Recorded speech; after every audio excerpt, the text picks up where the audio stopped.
kick off recording.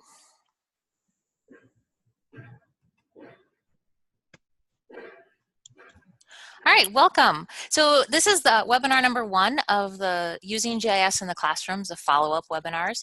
So everything that we're going to be talking about and all the follow-up webinars will be at the bit.ly/SDGIS18. And then if you click on follow-up webinars, it'll take us to the resources for today. And so thank you guys for going in and filling out the, kind of what you've done so far. Kelsey, I want to hear all about you setting up your org account. That's awesome. How did that go?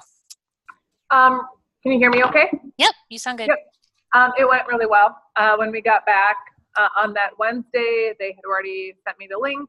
And so I spent some time that day when we got back and set it up. So someone in our school district uses it at the middle school. So I'm the administrator now at the high school.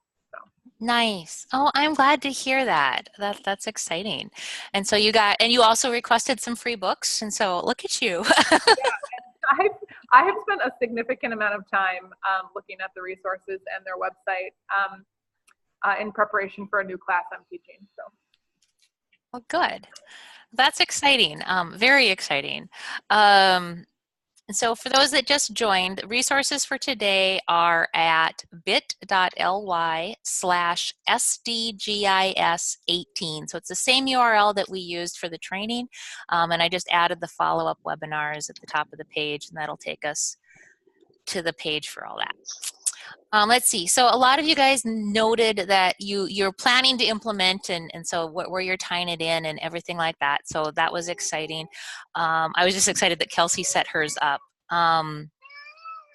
Dan, I was excited by you talking about how much you could fit into your curriculum. And then you haven't taught coworkers yet, but you're planning on teaching coworkers. Or are you not with me, Dan? Maybe you're not with me. Maybe not, Dan. Sorry, never mind. And Michelle, you don't have anything formal. Oh, Michelle, talk about the pop art. I have not played around with pop art yet.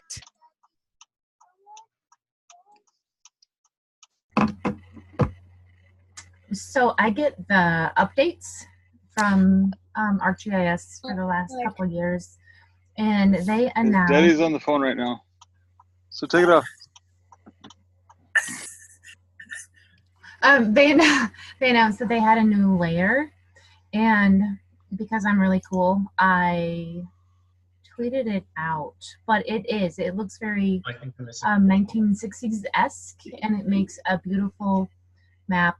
And I haven't used it to put a lot of information in, but I had to try it right away. So it's really cool, and I can't remember how I searched it, but if I can, it looks like I can request. I'll add it to the resources. Okay. Because I didn't even think about that. I read an update about it too, and I was like, oh, that looks really cool. And I read the update, and I didn't actually click around into it. So yes, so I'm shallow, and I want everything to be beautiful. Well, I don't think that's shallow. That's the whole part of being able to do the GIS stuff is we can make our data visually appealing. So hey, who doesn't want to do that? This one's cute, Julie. So I don't know. It doesn't look like I can take control of your screen. Oh, you can't, but I can stop sharing it. If you have it up, you can share. So I'll stop sharing and you can share. Go for it. How do I share? So at the bottom of the screen, you should see a green share. Ah, there you have it. Okay, that's my background because I have multiple screens open. So. That's okay. Yep, we see your pop art now. Oh, you do see my pop art? Yep. Okay. So it's beautiful, and I just made a map using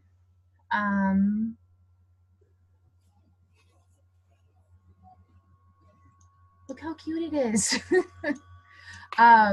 But if you scroll in, then the data starts to move around a little bit. Is that not just darling? Oh, wow. No.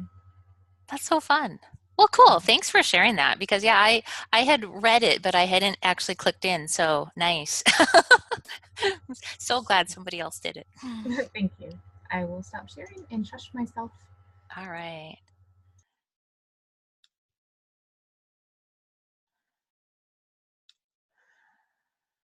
And I will quick share back. So anyways, and then a lot of you guys said that, oh, Darren, you said you tried using it but did not implement it very well. What was, are you willing to share your thoughts on that, Darren? I think you're with us. Can you hear me? Yep, I can hear you. Okay. So I think I tried to do it too quick. I think I jumped into it pretty fast. Sorry, this is my planning time and I have lots of students coming in. So, I kind of jumped into the, I can't remember the ones that are already kind of preset. The geo inquiries? The geo inquiries, yeah. And right away they notice that all the answers are right there on the sheet. Mm-hmm. So like the first one I did, they weren't really interested in or engaged in because like everything was right there for them. And I didn't take the time up front to kind of set up how powerful GIS is and what the applications are. So I feel like when I do it again, I might need to like take a day and go through PowerPoint or have the students do some sort of research into what GIS is, you know, who uses it, what it can be used for, and stuff like that, rather than just jumping right into it. Yeah, it's kind of an experiment that didn't go very well, but definitely learned a lot from it. So. Well, don't give up. And like Michelle, you've done some GIS with your kids, and Kelsey, what did you do when you did yours, Kelsey? I mean, did you do a big intro with it or not so much? I've used one of their story maps, and so I just presented it to students. And then there is a map that we went through on U.S. population, and I just had students explore. So I have not done a geo inquiry from start to finish with my students, just having them look at maps as supplements during the class period, and then kind of giving them opportunities to navigate. That's all I've done. Okay. So kind of, I mean, and I think the geo inquiries, I mean, like you said, Darren, the answer's there. And once they figure that out is kind of a, even when we do at one of the trainings we did, Dan had me go in and edit out the answers because he was like, well, it's no fun if they just can see the answers there. So I know that but at the same time, if you're using it just from the teacher standpoint, it's nice to have the answers there, especially if you're just trying to figure it out. So it's kind of a balance. But the other one, Darren, you might want to, if you have time, is letting them play around with those. Remember those first two activities we did when we came to the class? The what did we call them? Undercover mappers. That might be another, where they can kind of play around and start to see some of the power of the map. Might be beneficial for them too, and kind of get that navigation and asking those questions. Yeah, for sure. And I also had them at the very end make their own story map. You did what? Well, I had them make their own story map. Oh, nice. Wow. Yeah, I got a little bit better. And I kind of didn't set them up for success. Some students did very well with it. Some of them, it was just so far over their head that they just didn't quite know where to start. So that's exciting. So did you? So you got your org set up then and everything? Yes. Yep. Yeah, because we had a teacher here that had it already set up for one of her grad classes. Okay. And then Andy and I just got put on as administrators. Okay. When I got back, I made just everybody in 6th and 7th grade an account. So we're all set up. Good. Well, that's exciting. I mean, it sounds like good things, and I'm reading a lot of the that you haven't, and like Trent and Adam and Rod not being able to find anybody interested yet. That's too bad. I'm not sure how to to do that. You know, I'm not sure how to find those willing participants. So do all three of you Rapid City guys work with the elementary, or is somebody working with the middle school? I'm working with the middle schools. All right. Have you heckled anybody at West at all? Not yet. I've talked to a couple of people who are working on setting up. They're looking at what they want to do for STEAM classes, and so they're interested in that right now, but they're just in the planning phases. Okay. And so they know I'm a resource if that's what they are ready to do. So I'll find the right person. It'll just take a little bit of time. Okay, good. Well, and then there was I'll have to look and see if there's been any other Rapid people that have attended previously, but that would be, I do hope you can get some interest there. And Chris, yay! You've got your district account set up. That's awesome. Good job. I've muted you. Oh, there you go. Hey, thanks. Oh, hey, there you go. Hey, thanks. No, for me, that's an accomplishment just with the size of the district, but That's huge. we don't move very fast, but I am excited to try to get it implemented with the with our can you see me all right? Yep, you're fine. I'm walking around in my house with getting implemented with my coach first, because they're the first line of people that see the rest of our teachers in the district, and so for us to get kind of the wheel spinning, they will definitely have a lot more lesson ideas, because they know the curriculum as well inside and out. So yeah, so I'm excited and kind of go from there. I need to play with it a little bit more, but yeah. Good. Last week was strep week at my house. We had I was home sick with strep. My wife was home sick, and then my daughter was home for 2 days with strep. So I wasn't at school last week hardly. Well, hopefully you're all on the mend and can focus on GIS, because that's really what's important. That's right. Okay. Well, good. No, this is exciting. A couple of other things I said I'd share with you guys, other resources that we have access to. And so just things that are coming and that we didn't talk about in the class. Documentation for ArcGIS. This is one of the really useful sites that I use a lot, because it gives you, first of all, it gives you the whole big picture of all of the apps, all of the components to ArcGIS. And so, some of them you're not going to have access to because it's not part of the school package, like the Esri City Engine, no idea even what that is. But, like we talked about Survey 123 when we were in the class. Here you can go in and you can actually look at all of the help for Survey 123. And so it guides you through everything. They have a whole help selection on story maps. They have ArcGIS Online. Everything like that. And so this is a really great link just to bookmark and be like, okay, if you have any questions, and especially as our learners get more independent and they're starting to do more things, this can be a really great tool for them to pop back and look at. The other tool that I wanted to show you was something that I think somebody kind of vaguely asked me and I had no idea. And so I was like, I just don't think it's possible. Well, it is possible. So whoever asked me if you can transfer content from one account to another account, and I was like, yeah, I don't know. It is possible, and it's through the ArcGIS Online Assistant. And so what you do is you log into one ArcGIS account, and then once you're there, you log into another ArcGIS account, and then you can transfer files back and forth. And so this is just one of those like, oh, how handy. I see this being really useful if you are working with learners and your learner is going off to college and they want a personal account and they say, hey, I want to take my stuff with me. I'm going into GIS, or I want to use it on my portfolio, or whatever. You can transfer what they created with their school account to their personal account.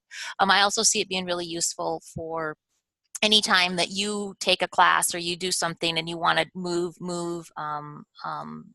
resources back and forth. So this is a way that you can transfer content back and forth. The other thing that we did not talk about in the class very much, and I just did some more reading on it last week, I think it was, Esri.com training. Let's see if I'm logged in or not. I'm not. Let me log in. when you're logged in here, you can actually, oh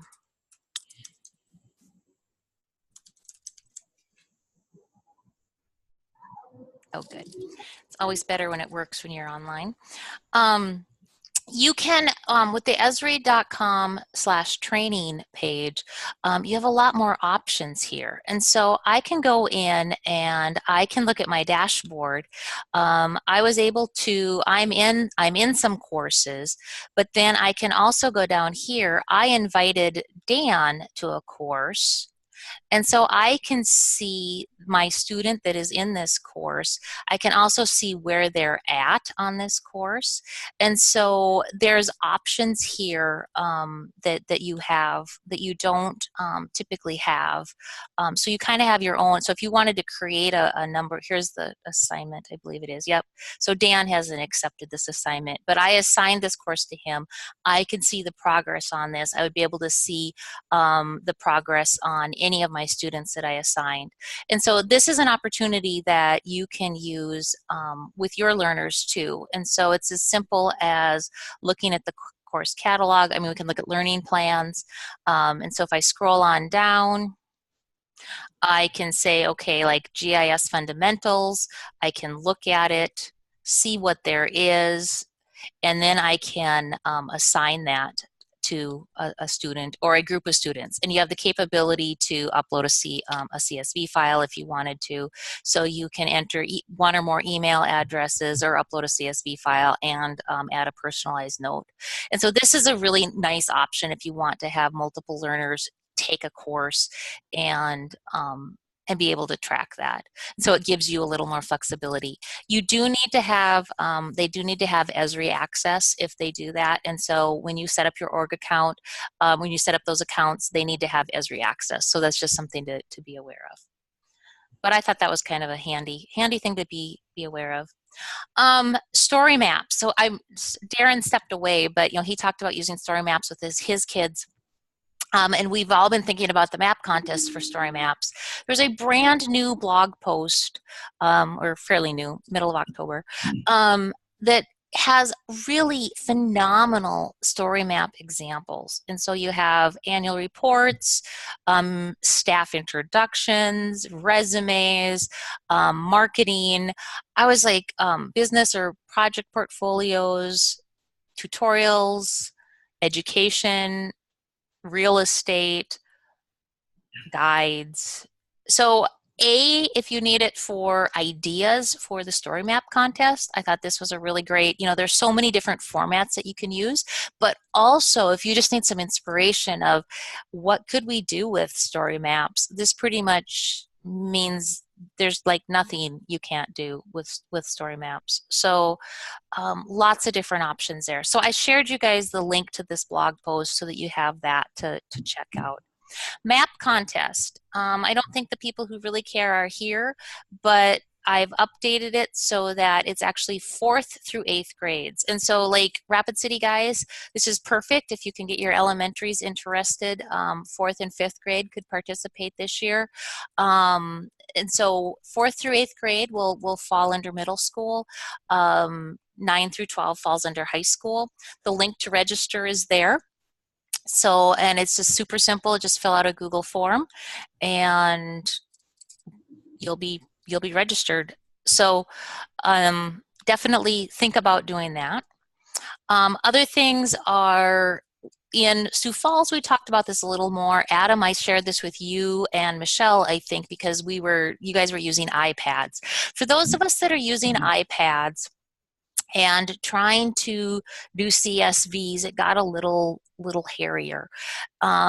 And so when we're uploading data and we wanted to upload a map layer, there's a blog post put out by Esri on how to use a Google Doc in your maps. And it's super simple as long as you do all the steps. And so you publish your Google Doc to the web, and then you get a link, and you get a link to the CSV file. And then when you go to the map, you add a map and you add a layer from the web, and you have to say what type of data are you referencing, and you have to say CSV file there too. And then when you add the layer, it pops it up, which is really exciting. And so in Sioux Falls, we did the where we ate, we created a CSV file with that and populated it into a map that way. So really a slick way to add data to a layer. And so for the people who are using Chromebooks or the people who are using iPads, this is a really slick option. And also, I'm currently using it for a data file, a layer file that I want to be able to update. And so because I can just change the spreadsheet and it'll update it, you know, every 5 minutes or whatever the Google publish site updates, it'll update that data for me. And so it gives me the capability to continually add to or edit a spreadsheet rather than having to keep uploading a layer. So that's just a tip I wanted to share with you guys. And then I wanted to give you guys a little bit more resources, because you've had, you know, some of us, well, a couple weeks to a month, depending on when we took the class, to think about what's going on. And this is in the wrong, we're not on November, I'm sorry. It just got put in the wrong spot. So the GIS Day is tomorrow, you guys. This is our GIS Day webinar, so go us. Lots of really fun things for doing GIS in your classroom. But what I wanted to share with you guys was the resources, because they give you posters, they give you an implementation guide, but then they give you a lot of videos and hands-on exercises. And so if you're looking for more exercises for elementary school, if you're looking for more activities for teens, 5th through 12th grade, they have some links out to some more resources. So I wanted to share that with you. And also, everybody who's here today, I do have GIS Day prizes, and so I will send you a special mail, something in the mail when I get back to the office. So go, you guys. Couple of other things.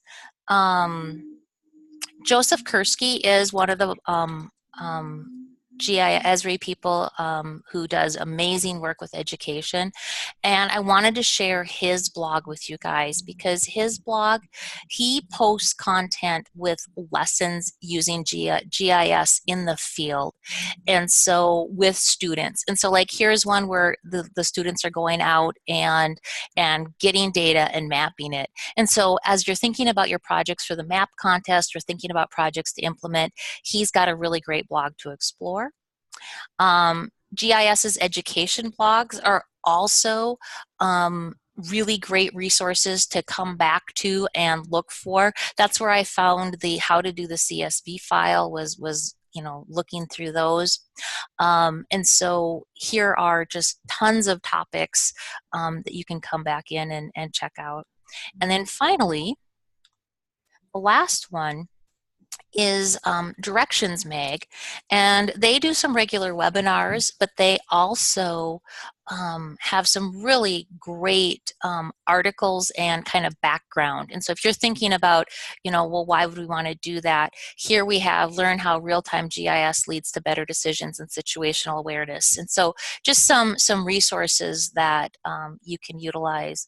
They just did a really great webinar on using GIS in schools, but they also do other GIS decisions. And so just as just a tool that you guys can utilize if you are looking for more resources. So that is pretty much all of the content that I had for you guys today. And if you guys don't have any questions, I'm good wrapping it up. So any other questions with anybody? Not at this time. I think it would be just interesting to kind of play around with some of this stuff and get familiar with it first.